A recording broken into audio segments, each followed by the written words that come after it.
The all-new 2022 Toyota Tundra is packed with a range of incredible features and unmatched capability.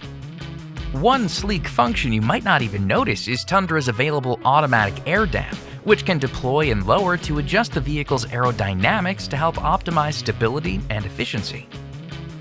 However, when it's time for service or routine maintenance, this air dam needs to be manually opened to provide technicians with access, which is incredibly easy to do.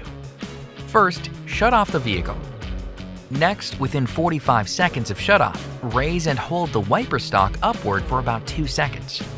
When it's time to return the air dam back, simply turn the vehicle on, select Drive, and go. It's that easy.